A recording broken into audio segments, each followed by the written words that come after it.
Welcome to the SportsPro Podcast.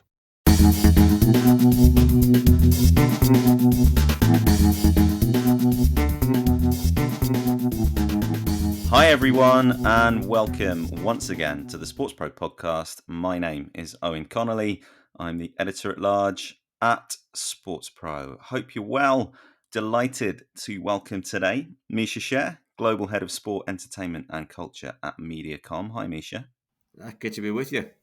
Great to have you with us. We've got a lot on the agenda. We're going to be talking mostly about kind of athletes and athletes in the media, and what we're learning about that through this summer of sport.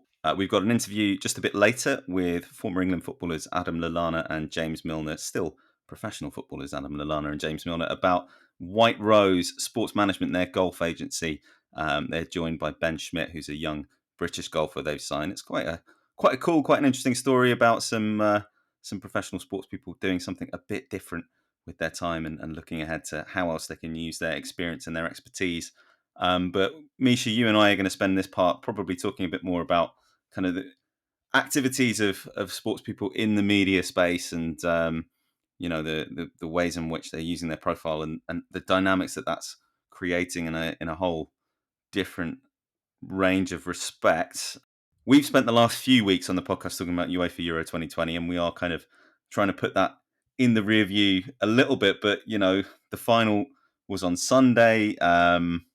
There is still quite a lot coming out from that tournament on the news side. I mean, people will be hearing this on Thursday, so there are a couple of stories that we're kind of, we can cover to an extent, but that are developing quite rapidly, particularly involving the events around the stadium and some of the violence and security breaches and so on we saw from supporters or quote unquote supporters during and before the game. You were there on Sunday. You've been to most of the games at Wembley. What was your experience of that like? I think it was a bit mixed, to be honest. I've most of the games I've been to throughout the tournament have been very, very good, very positive. Everyone was in such good mood, and I felt that for most part, everyone was quite well behaved. I think people were just quite happy to be together and celebrating football, celebrating obviously the team doing very well, and I think more importantly, just like I said, celebrating the opportunity to come together and be together, and be doing the types of and having the types of emotions and experiences that we've been denied for quite a long time. So from that perspective, it's been great. It's been great. But I did find Sunday's experience very disturbing. From the time that from the time that I would say came off the train, even before we got to Wembley, it just felt that given the size of and the profile of the occasion, that's the preparation would have been better. I felt from the time we got to Baker Street, the trains weren't running very frequently, so you obviously have this congregation of people who have been drinking, who are starting to become a bit disorderly. So you sort of it felt what we saw later, I guess, wasn't that unpredictable, what I was starting to see sort of on my way to Wembley. And then when you get there, it was what was quite clear is just a lack of or shortage, maybe not lack of, sorry, but the shortage of police. So yeah, mixed emotions. It was I took my wife and daughter to the game, and I think we're in 2021.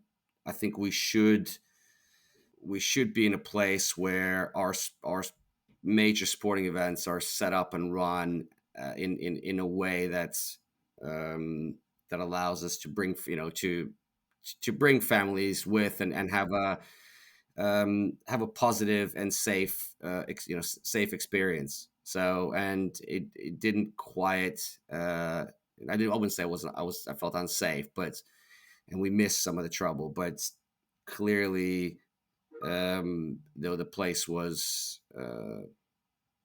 Wembley Way was overrun, and the amount of trash and everything that was around was a bit disturbing. But look, I mean, otherwise, I don't want that, and I didn't by any means take away from what was otherwise a real positive experience that I've had of this tournament, and of what was an amazing festival of football and of humanity, that we've experienced. So I think I think it's important to keep that in perspective.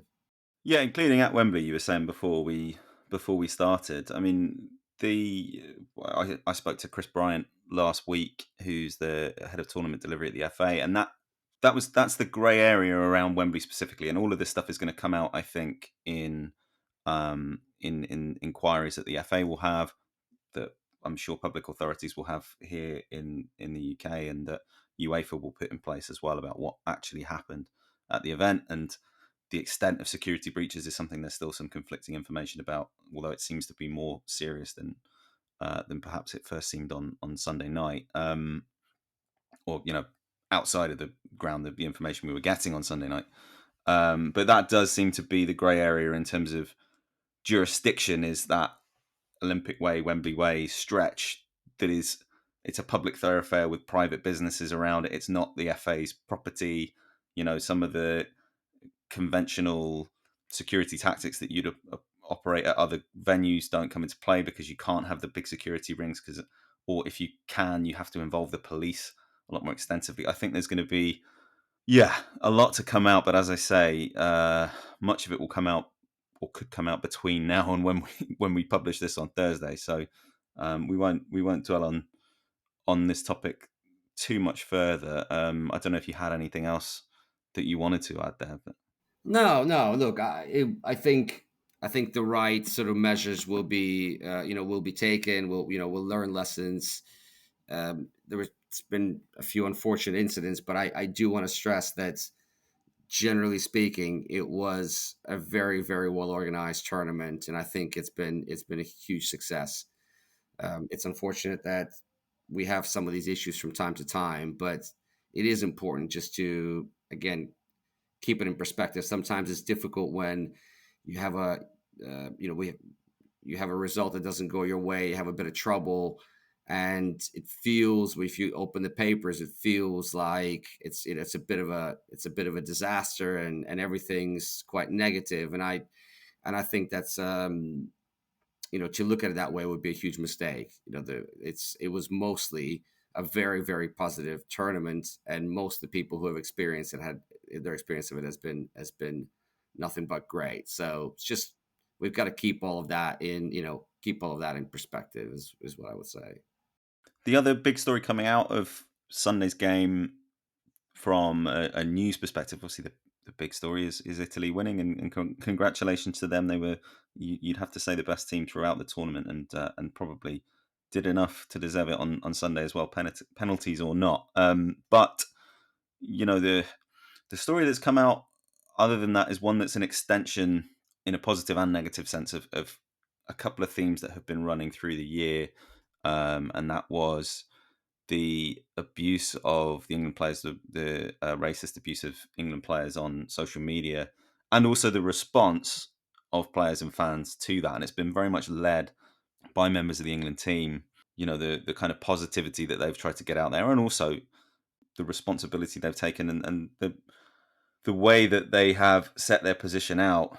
They've been very much on the front foot, and they've been quite firm in the way that they've communicated on this issue publicly. How have they been able to? You have a pretty impressive group of young guys there, but there also has to be another set of conditions that's emerged for them to feel that they're emboldened enough to make those positions clear. I haven't expressed that very well, ironically, but No, look, it's I think it's important to realize the moment in time in which we're living, right? They know these guys, obviously, they don't live in a bubble. They if you look at what's happened over the last, over the last 18 to 24 months in terms of, athletes being very vocal about where they stand and how they feel about issues that affect culture and affect them, by the way.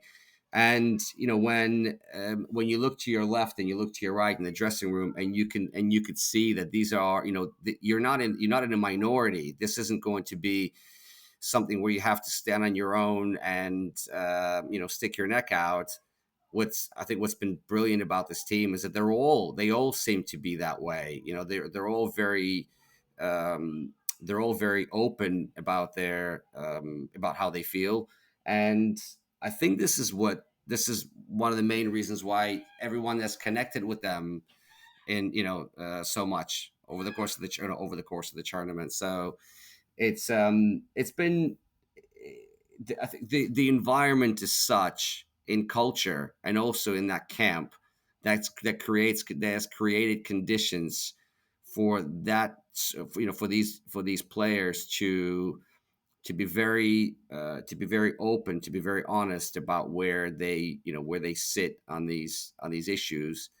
And as we have seen with the public support that they're getting, that's the country is with them. They're not, they're not. This isn't controversial. What they're saying is not controversial, but rather they're using their platform to elevate and to discuss issues that matter to people that are not, they're not just footballers. What's changed in terms of the communications playbook? I guess if you're a major organization, you're involved in sport, you're now going to have to expect this degree of autonomy and a forthrightness from athletes in a way that you wouldn't have 10 years ago, say, 10 years ago, certainly 5 years ago as well. What do you need to be aware of if you are now getting involved in sports sponsorship, or if you're now getting involved in promotion as a rights holder? How do you support this kind of positive action, and how do you support a little bit of independence and expression from athletes? This is a genie that you can't put back in the bottle. I think that's important for everybody to accept. And if you are a sponsor or a rights holder, um, you have to accept that this now comes to with the territory. This is what you're signing up for. And that's not so much maybe signing up for, but this is what, all the benefits that you want from your association with sport, with talent, with these occasions. This comes with the territory. Now, it doesn't mean, I wouldn't expect every organization to be very public or public in the same way that a lot of the players are, but I think they have to accept that going forward, players and athletes are going to be much more vocal and much more emboldened, by by what they believe, and they will express themselves whether people like it or not. And I think in if you take a step back, in most cases, the types of things these guys are talking about, they're not controversial. They're really not. They're not. Some may be, and I appreciate that for a brand or for a rights holder, there's perhaps a challenge in how they and how they manage this. And like I said, I don't think they have to necessarily come out in support of every statement, or try to manage that conversation. And no one really expects them to do that. I think a lot of brands think that they have to respond, or they have to have a point of view as well, because they're associated with with the tournament, or they're associated with the talent, and as a result they always have to speak. They don't. They really don't, and people don't necessarily make that connection that they expect the brand to come out and have a statement, and in support or not in support or otherwise. I think even if you don't say anything, even if you don't say anything, it's important just sort of just to accept that this now comes. This is all part and part of the parcel. Yeah, I mean, it's an interesting point that the things that are being talked about, as you say, then the statements that players are making are not controversial. Being anti-racist is not a controversial position. It's not a minority position for most fans. But the tone has been striking. If you take Harry Kane, who's the England captain, coming out in support of his teammates and saying, if you are abusing these people in this way, you are not fans, which was a very striking choice of words. But also, I guess it's been the conversations and the people that they've been willing to have them with. Tyrone Mings, who's the Aston Villa defender, and of course started the tournament in the England team. Not forgetting some of the comments that Priti Patel, the Home Secretary, made, and directly addressing those in a way that perhaps a more safety first environment would not have allowed, even though the sentiment was something that they agreed with. It's the territory you're encroaching on in terms of power and position that gets quite complex. Yes, it does. It does, but that's I think this is it's a reflection. What we're seeing is a reflection of what's happening in culture. There's a couple of things that are happening. One, a lot of these issues that these guys are talking about, they are very much the types of issues that people care about. So they're not. This isn't like a Premier League player issue, or someone of their particular means or background or whatever it is, right? So these are the experiences that they discuss, the experiences that people can relate to. And separate from that, we've seen this rise of rise of the athletes and rise of their voice, and because they're becoming in many ways sort of their own, I wouldn't say media companies for all of them, but they don't need to, they no longer need to communicate through a third party, right? So you can't in the past, where you can have one or two or three players that you can put up for interviews, and they have a certain certain talking points, I suppose, that they share with the media, and that's kind of the sort of the party line. I mean, that's no longer the case, and the expectation from people is that they are, is that those feelings um, are shared and expressed in sort of in real time on their own, on their own platform. So they're having that conversation directly with fans. So that dynamic has changed. The expectations as a result are changing. So, but I know, I think all of this is positive. I look on the whole, this is great. And the big criticism, I think you'd probably agree, that the big criticism we've had of of Premier League players in recent years is just how much money they have, and the fact that they're so they live in their own universe, and nobody can relate to them anymore, right? So you used to be able to go down to the pub, or the guys used to, or whatever, this guy that used to see these, not recently, but used to catch a train with these guys. So and now there's such a huge, the criticism is there's such a huge disconnect between the players and the fans. Well, what these guys are doing are actually connecting with people, because they're talking, and by the way, not just talking, but they're doing. That's the thing. This is the difference now. Is this isn't about posting something on Instagram or making it or retweeting somebody. They're actively doing things to affect change, right? So we should be, we as fans, we as organizations that associate ourselves with football or sport in general, we should celebrate that. We should celebrate the fact that these guys see themselves as more than just professional players who should just stick to playing, but understand that they have a voice, they have a platform, and they can use that to bring about positive change. I think all of that is great. Yeah, and of course we've not discussed the example that's been set through the year by guys like particularly Marcus Rashford, but guys like Jordan Henderson as well in that squad who've you've got involved and actually, as you say, tangibly done things as well as just using that voice.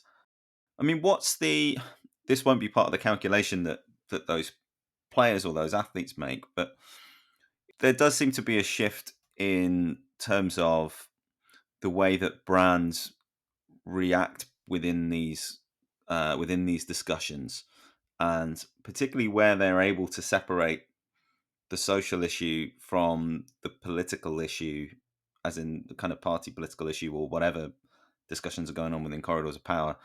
um, they will speak out. We've seen it happen a few times in the US where perhaps something has become a partisan issue, but where brands have seen, well, there's a majority of people who are supportive of this particular cause, so we will support it as well because it's not an unwise business decision, so we say, to use the most cynical interpretation.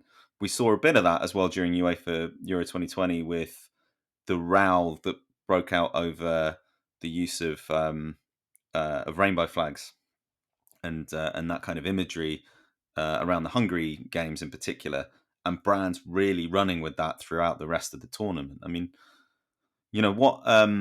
How is that going to affect things, both in terms of how sports people express themselves and in terms of the wider communication through sport?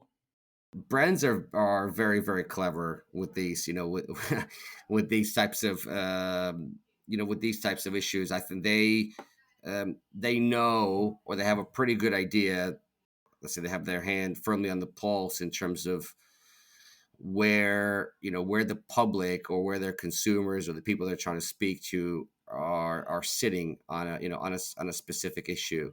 So, and again, it doesn't mean that they will come out every single time and they will say we're for this or we're against that and so on. I mean, when it came to the rainbow flag, it was overwhelming me. It's one of those issues that where which way progress is going, right? And you don't want to be a company that sits on the sideline and doesn't have a point of view on that.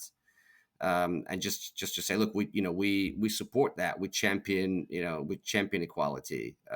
We, as a company, for our customers, for our employees, we want them to know that we're that kind of business, forward thinking, and so on. I know, there'll be others that are, you mentioned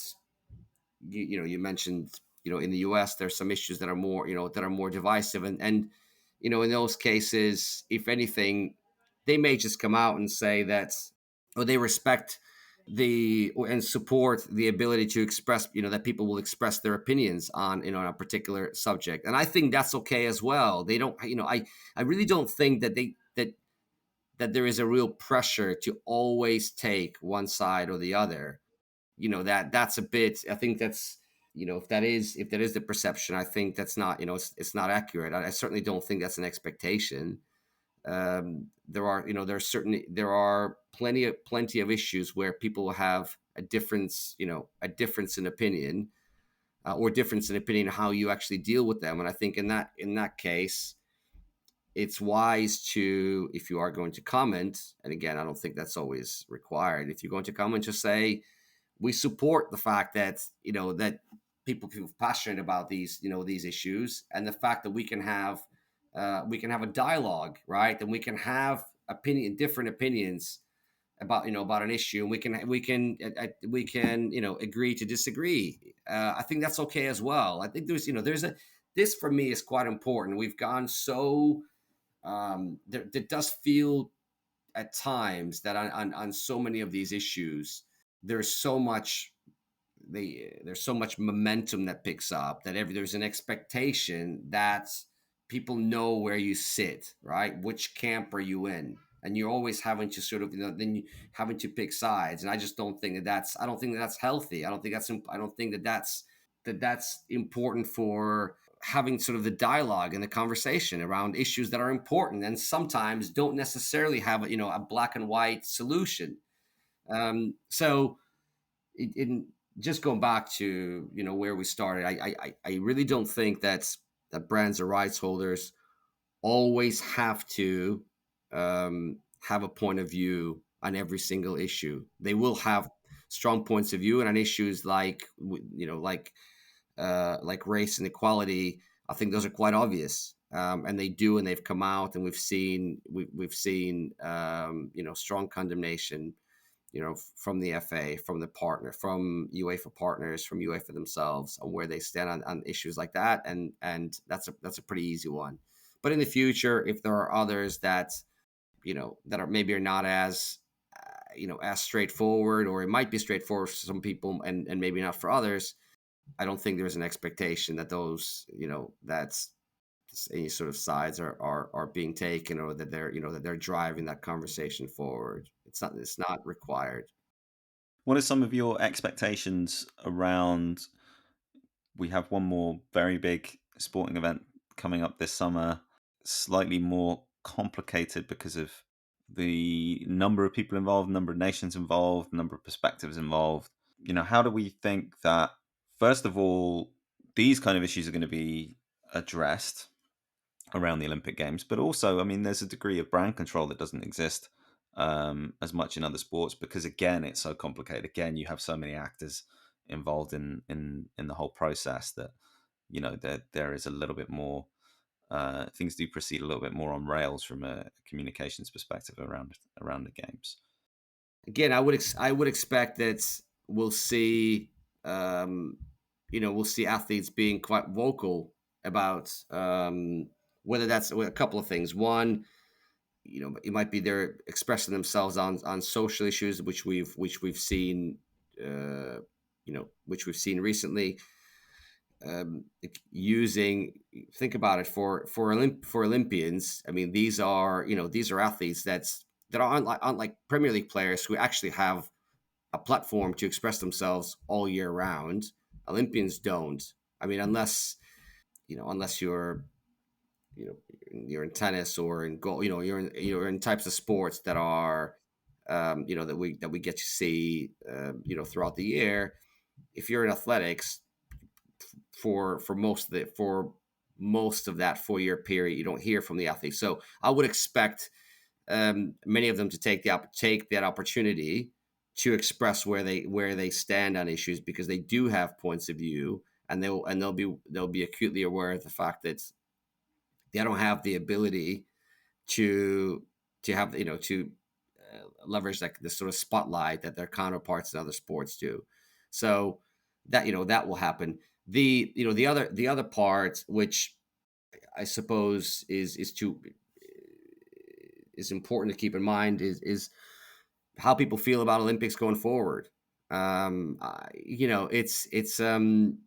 hasn't gone down without obviously without controversy. I would think that a lot of athletes will just be happy that Olympics are actually going ahead. But this is a very it's a very complicated issue. Does Japan want the Olympics? Do the Japanese people, as big and as an important an event as it is, given the situation they're now, feel that this is something that they want to have, and they're as excited about as they would have been in different times. So it's again, in what otherwise would have been a huge celebration of sort of human endeavor and sport and everything that we love about the Olympics, the circumstances are such that there's so many social issues and so many issues related to the pandemic that I could see create an atmosphere in which athletes are quite vocal about where they stand and everything that's going on. So expect to see a lot of that over the course of the games. And then, just before we move on to the next part, one environment in which we've seen athletes being incredibly vocal, and not just about their own sport, but about some of the issues that relate to them, to their own lives, and to the people who are going to follow them, and perhaps the people that they want to inspire, is women's football, women's soccer. We have a UEFA Women's Euro 2022 following next summer. I know you have clients in that space, and you've done quite a lot of work in it in the last few years. What can we look forward to over the next 12 months as we build up to that competition? Oh, look, I'm personally very, very excited about women's Euros. I think what we've seen, what we've seen in women's game has just been phenomenal. It really has, and I'm so pleased to see that that the pandemic hasn't slowed it down too much. In general, women's football is growing, and it's growing at at an unprecedented rate. We're looking at um, in the US, the NWSL had, I think, the highest growth in terms of viewership of any sport last year. Now, I appreciate it's all relative. They're not competing with NFL or the NBA, but the fact that there's such growing interest in the sport is a great sign for women's game. We're seeing in the UK with Sky, taking the rights for the women's game, means that more people are going to see, more people are going to be exposed to what is a very, very, very competitive league, and some phenomenal players, that are playing there that are playing there now. We've recently seen an announcement by DAZN and YouTube about the Women's Champions League. So there is so much momentum around women's game about wanting to elevate women's football. So I think I think next summer will be the biggest tournament yet that we've had in the women's game. A lot of sponsors will be interested to get involved with the England team. There's quite a few, obviously, UEFA partners already. So I would expect there to be a lot of interest in seeing a lot of women's players being involved in campaigns, as as brands are looking for ways in which they can participate in this, in what is a really important movement in culture. This isn't just about women's football, by the way. This is about elevation of female athletes. It's about inspiring young generation of girls, and ultimately playing a very, very important part in championing a more equal and diverse society. So if you think about it more broadly, so I'm personally very, very excited and very bullish about where women's game is headed. I'm a big believer that it's perhaps the single most under leveraged asset in all of sport, women's game. So if I'm a brand and I'm sitting there, I'm thinking about where I should be, if I want to be riding a wave of something that's exciting, that's something that's culturally relevant, something that demonstrates purpose and ambition, I would absolutely be looking at next summer and thinking about how I can be part of that. All right. Well, it's all very exciting, and I'm sure far from the last that we're going to hear of it, but we are going to leave it there for now for this first part of the SportsPro podcast. Misha, I want to pick your brains on one more topic before we go. But for now, we're just going to hand over to a couple of England men's internationals who weren't involved in Euro 2020, but have been involved a fair bit before. Brighton's Adam Lallana and Liverpool's James Milner spoke to me a few weeks ago about White Rose Sports Management, which is a golf agency that they set up a few years ago. And they signed a young British golfer named Ben Schmidt. The three of them spoke about some of their goals, some of the unique qualities that they're hoping the agency can establish and pursue over the next little while, and just the role of athletes in shaping sport and in taking knowledge from one part of sport to another. That's coming up just after this. Hello, I'm Matt Rogan. I've spent my career creating and scaling businesses in sports and entertainment, and now I'm talking to smart leaders inside and outside sport to get their ideas on managing change and building towards a better future. You can listen in on the Playbook podcast, a collection of candid, agenda-free conversations full of practical advice your company can work with. Get your new episodes right here on the SportsPro feed and check out the rest of the series wherever you get your podcasts.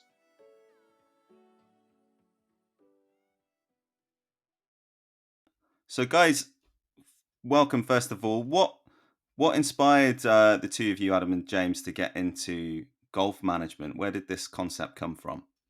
Yeah, it started probably about 5 years ago, and obviously a love of golf, experience within sport, and bad experiences around football and agents and things like that, and then hearing stories in golf and things like that, and we just thought it was a good opportunity to set something up where we could help younger guys. Obviously everything's relatable from football to golf really, and sometimes it's more important in the golf side than it is football. We have plenty of people around us every day at the football club and people doing it, whereas golf can sometimes feel lonely, but you need the same things, and obviously our role is to help set those things up with the golfers, and we're lucky with the people we have involved. Experiences through looking after sports people over many years. Steve McGregor involved, who's worked with the best golfers in the world from that side, and then obviously myself and Adam, who have played at the highest level as well. So we've sort of got experiences from both sides. We know what the players are going through, and hopefully that gives them the aid they need to just be able to concentrate on golf, and have that confidence that anything they're going through, good or bad, we've probably seen it and we can help them with that. And we're probably a lot different to other agencies in terms of we focus on performance, and that's very important, and the level that the guys are playing at, and at the highest level of sport, the smallest things make big differences. It's all the 1%ers that make that difference, because there's so many people out there with so much ability. The smallest things can make that tiniest difference, and it's down to us to help them provide that and give them all the support they need so they can go out and just go and concentrate on the golf and be as happy and stress-free as possible.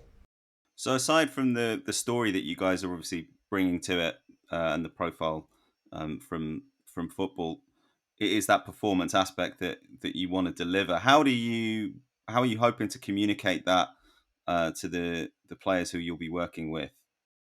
Well, we've built a team where we hope that all aspects are covered, and we kind of get together and communicate them so everyone kind of knows their role.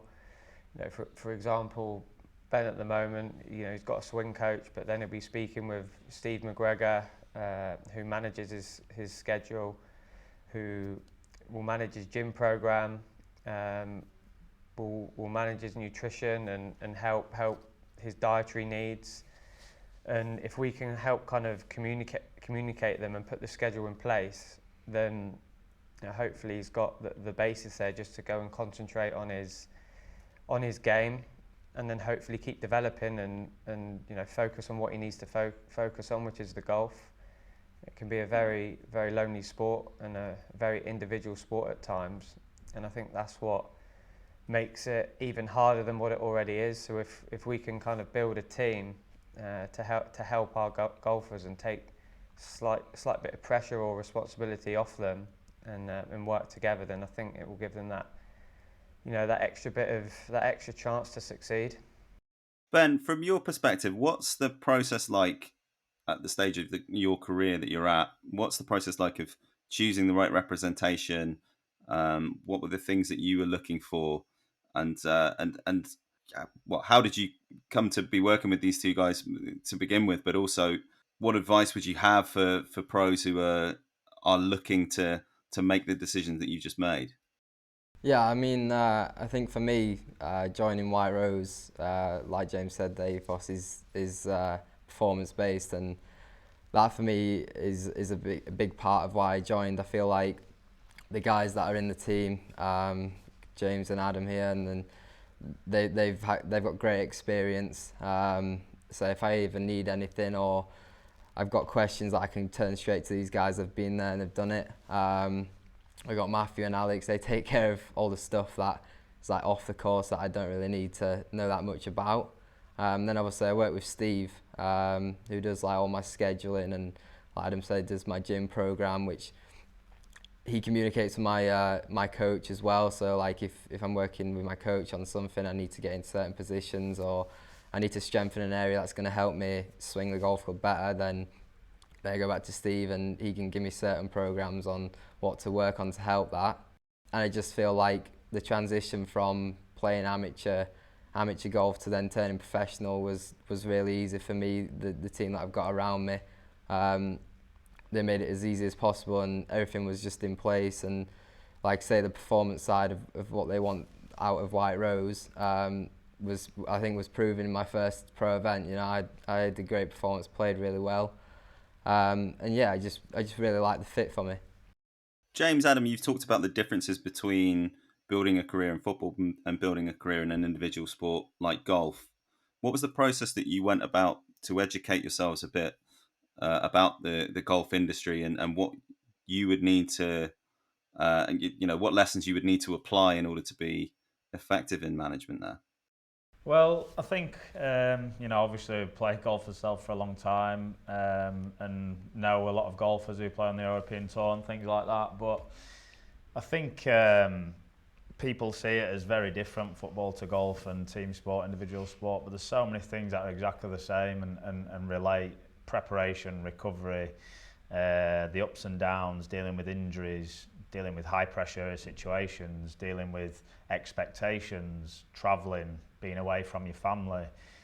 You know, people see it as completely different things, and there's so many things that are exactly the same. And that's good that whatever Ben or the other guys are going through, me and Adam have probably been through it ourselves. So I think that helps. And obviously with the other guys who work in the agency, like I said before, you've got both sides of it. You've got, because we will view it from different viewpoints, and I think that's a good strength to have, that we can question each other, that people who have been in the sport will view it different to someone else. And it doesn't mean one's right and wrong. It just means you've got all that experience to then come together and make the right decision. So I think that obviously helps, and over the 5 years since we've been running the agency as well, obviously we've learnt things going forward as well. So where we are is in a good place in terms of the people who are involved and the experience that we've had over many years with dealing with contracts and sponsors and in the sporting world, because sport is very different to anything else really, and the things that happen and negotiations that go on and all these sorts of things, and that's just one very small side of it. Like I say, we concentrate on the performance side ideally, but you could be very successful in business and then come into sport, and as a family who hasn't had any previous experience, and it can blow your mind and be a very difficult place to be. So our role is to take all that away from the players and their families, and let the families support the golfers as their parents and their family, and just enjoy the golf, and knowing that everything else is handled, the stress is done. And the biggest thing for us is making sure that the biggest decision Ben has to make is what outfit he's wearing for the day, and everything else is taken care of, and he just worries about going out there and playing good golf. Yeah. Do you feel up to that decision?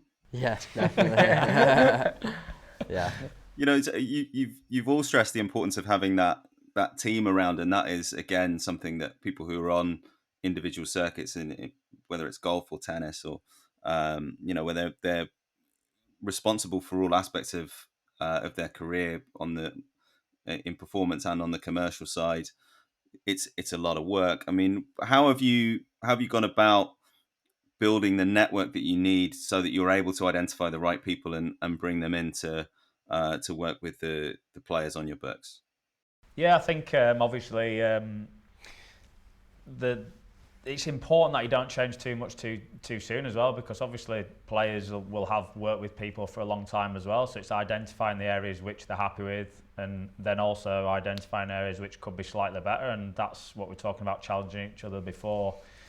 As footballers, me and Ads, we're in an environment where we're lucky there's plenty of people around us, but the sort of personalities we are will still challenge what we're doing at the football club, and we'll say, why are we doing this? Could we do it better?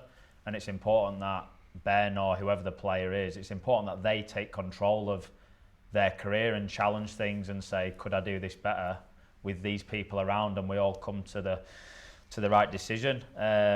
obviously we mentioned Steve McGregor before. He's worked with Lee Westwood, Rory McIlroy, two of the best players the game's seen over the last 10, 20 years or whatever with Lee, obviously. So the contacts he's built up and the people he's got both sides of the pond as well, and obviously with the experiences we've gained since we've started and the people we know through the sporting business and the relationships we've had through our own, that's basically how we've got the network of people that we have. You're listening to the SportsPro Podcast. Adam, you've been working on this project, you and James, for a few years. How have you balanced the responsibilities to White Rose with an active professional football career, and how has that balance changed over the course of the agency's lifespan? I've been involved for the last, I think, 2.5 years now, and it's been pretty straightforward balancing it. We'll have board meetings every month or every couple of months, and the business is in a position at the moment where it's very easy to balance it, and we can kind of be involved as much as we kind of like, because the structure's in place. I think over the next year or two, when we kind of come out of COVID, the option will be there to be as hands-on or not as we kind of want, really. And I think we're fortunate to be in a position that coming to the end of our careers, then we've got options, and how we're going to spend our days, really. Do we want to go into kind of coaching, or keep playing for a few more years, or be more hands-on with White Rose? So it's not been difficult at all, kind of balancing it. And even since I've left to go to Brighton, it's still very easy to kind of communicate with James and the team. Has it been a conscious decision, though, to not be that public facing with it, and to build the business in the background of your playing careers? Yeah, I think so. I mean, football's our main job at the moment, and it's obviously important that you put everything into that. And I suppose we were a little bit conscious that there could be that perception that you're not fully focused on on your bread and butter, so to it, which is our club football. But there's enough time in life to be able to balance it, and it's a pleasant distraction, really, at times. Football can be a cutthroat business and a lot of pressure on us, so it's nice to have something else that we're involved in, which can take up our time. Ben, what are your ambitions from this partnership? What do you hope to get out of it in the next few years? Couple wins on the European tour would be nice. I just think that I've progressed nicely for the last 2 years, and obviously I've just played my first 2 pro events the last 2 weeks, and done alright. So I just think from now, the teams around me, I'm more than happy with the whole team, and I just think I just want to progress nicely. We've got our own goals within what I want to do and what I want to achieve. I think I just need to stick to that plan and just progress like I've done the last 2 years. Just keep on that upward path. Yeah, and how much you want to? I don't want to say push back, but do you see this as being a conversation now that you're in with these guys, and you're going to try and make sure that you get out of them what you want from it, and what's the where are you going to listen to what they're telling you, and where are you going to be telling them what you need out of it? Yeah, I mean, if I ever need any advice or anything, then these 2 guys, they've got great experience in all of that. So if I feel like if I ever need anything, then I can just pick up the phone or just send them a text message. And like I said, I'm just going to use them as much as I can and get what I can from them. They might need a few tips on how to hit the ball a bit better from me, but just get what I can from them, really. James, what's the vision for White Rose over the next few years? I mean, you guys are still playing, but the day will come. I mean, is this where you see your careers going? Is it the primary focus for you after football?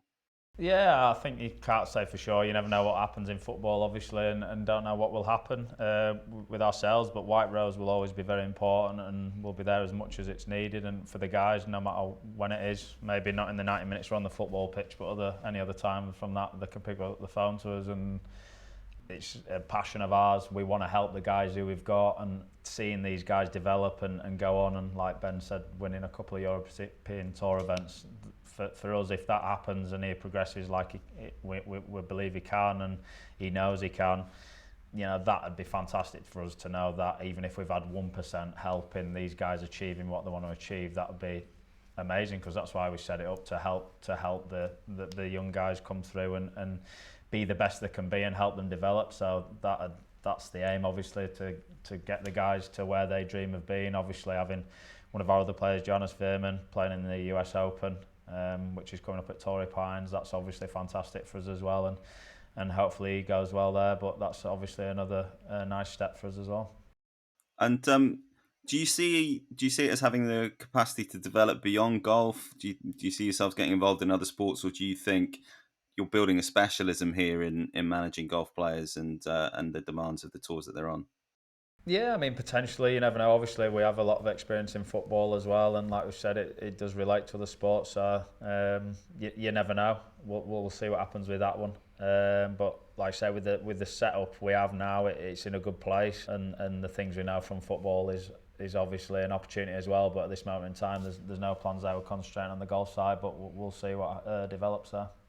And for each of you, Adam and James, what would be the one thing that's changed the most from the time when you were at the point that Ben's at in his career and the time you're at now? And what's a piece of advice? I mean, you've both been pretty successful in your football careers, but what's a piece of advice that you would like to have given that younger version of yourselves?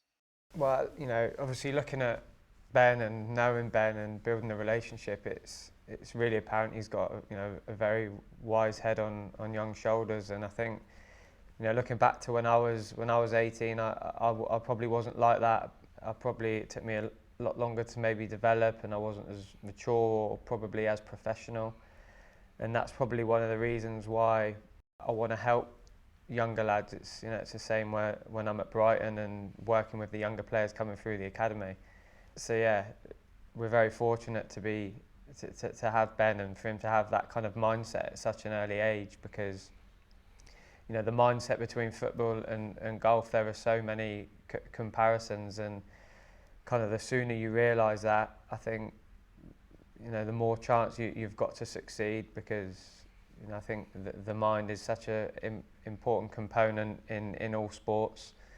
I'm sure James will agree with me and won't mind me saying that when I got to Liverpool, I saw a massive shift in the mentality of the players from James, from Jordan, and that helped me grow and understand how important that part of the game was.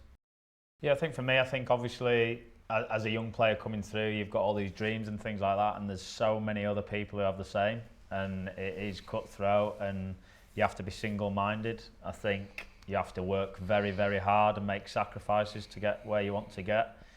But I think the biggest thing is building the right people around you, your family, listening to them and the right people, but listen to everybody. And it doesn't mean you take that on board and agree with everybody. You might only agree with 2 people out of 10, but I think the biggest thing is you listen, but then you have to have the single-mindedness to make your own decisions and go down that and commit to that decision. But I think the biggest thing is listen and learn as much as you can and learn from other people's mistakes. I think that's the biggest one.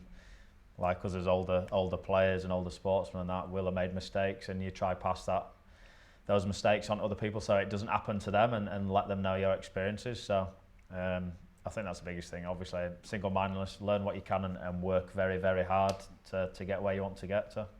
All right. Thanks very much, guys. Thank you very much. No worries. Join the conversation with the SportsPro community. Follow us on Twitter @SportsPro and @SportsPro Events. Find us on Instagram @sportspro.media and connect to SportsPro Media on LinkedIn, where you can also become a part of our specialist OTT community. SportsPro, connecting and inspiring the business world of sport. Welcome back to the SportsPro Podcast. Thank you to Ben Schmidt, Adam Lallana and James Milner for their time just there. Misha, before I let you go, it's an auspicious week, I think, in entertainment media, certainly in the crossover sports and entertainment media space, and particularly for anyone who is, let's say, an older millennial. I'd say probably would be the target audience for from the nostalgic end of this event. But it's the release of, is it a remake or a sequel of Space Jam? Michael Jordan's crossover with the Looney Tunes, being re-released this week anyway in global cinemas and also on HBO Max, is it? With LeBron James taking the title role. Just wanted to get a couple of your thoughts on this because, like, I think there's quite a nice line to be drawn here between the era, that kind of mass media era of Michael Jordan's day, the kind of singular mass media that was a bit more homogenized, and the much more diversified digital media that we have now, that kind of LeBron James has made his way in. Yeah, just what kind of an impact something like this can have, and what kind of an approach the people involved with it are going to be pursuing. What's interesting about, and I remember, I am one of those. I don't even know if I can call myself a millennial, but I guess I'm one of the. I remember, and I was living in America at the time when the first Space Jam came out. What was interesting then is that just uh, the the the superstar power of Michael Jordan. It was unlike anything I've ever seen, and I'm not sure we've actually seen anything quite like it. Since then, but LeBron James is certainly is the closest who's come to that in the U.S. I'm not sure if if I'd say global sport, because football I think is bigger, is bigger globally. But what I think is interesting, and what has changed, is you sort of Michael Jordan was an incredible talent, and an incredible personality, back in those late 80s and 90s. But now the the ability that some of these top athletes like LeBron James, like Cristiano Ronaldo, and we see some female athletes as well, Megan Rapinoe, let's say, their ability to sort of to build this global and cultural sort of brand, is unlike it. Is something that just wouldn't have been possible back in Michael Jordan's days. They and we're seeing, and as a result, we're seeing not necessarily Space Jam in this particular case, is Space Jam, but we're seeing so much more sort of collaboration and the sort of merging of sport and entertainment and talent and media, and those things coming together, because there are because they do all coexist today, and a lot of the many of the athletes have the ability to, like they never have before, to actually influence that, influence their position, influence their relevance, and grow their audience, and so on. So I think it'll be interesting to see. Obviously, I'm not sure if it's a sequel, maybe it's a remake, but in Jordan's day, it probably only could have been Jordan. Where I think today, whether that's Space Jam or other types of projects which we're likely to see in the future, there are many other athletes that could take on that role, because other than just being very, very successful in their sport, a lot of athletes, thanks to the time we live in, thanks to technology, are able to transcend into culture. And when they transcend into culture, then that creates many more opportunities to create the types of, you can say, partnerships, collaborations, that we are, that are similar to what we're seeing with, similar to what we've seen with Space Jam. I mean, we obviously, neither of us has yet seen the movie. I don't know that I'll be donning my mask and heading down to the cinema for it, but we don't know artistically what to expect. I would advise anyone who has fond memories of the original not to watch it again, because those those memories might not survive contact with reality. But what are some of the maxims? What are some of the things that to be aware of in pursuing that kind of thing? If you're LeBron James, he's also got a bit of comedic talent. He's done some acting before and stuff like that. It is a position that suits him quite nicely. But if you are thinking crossover, if you are thinking I have a shared interest with an audience over here, or what are the, I don't want to say the do's and don'ts, but what are some of the things to keep in mind? The most important thing, the number one thing, and I hate to sort of use cliches in our industry. There's so many things that just get thrown around, and people go, "Oh yeah, of course." But the word authenticity is important, because when you look at we're all different, and we have different we have different likes, dislikes. We have and it's important for talent to really for athletes to really understand what is it about them that genuinely feels right. Right, you might want to be a movie star, you might want to be a comedian, but if you're not funny, you're not funny, right? So it's hard to be funny, or to someone teach you how to be funny if you're not. If use an example of someone like Peter Crouch, for example, I just think here's someone who wasn't necessarily, and let's be honest, he wasn't a world beater, he wasn't one of the best Premier League footballers, but here's someone who really understood and leveraged what was really unique to him, and it's has made an incredible career post football, doing creating TV shows and different types of formats, and people really connect with that. So I guess the one of the do's is to figure out what is it that really makes you tick, and where do you feel you have a unique place to play in culture, I suppose. Trying to figure that out is the most important is the most important aspect, because there are so many athletes, and not just athletes, by the way, we talk about this world of talent. I mean, it could be today, it's interchangeable: athletes, music, Hollywood. All of these people are, we're exposed to them, on the daily, on the daily basis. The most important thing for athletes is to understand sort of what is it about them, and who do they genuinely connect with. And Peter Crouch, for example, going back to his example, he has understood who he is and who he's for, and he's leveraging that in the UK. He couldn't pull that off in America, for example.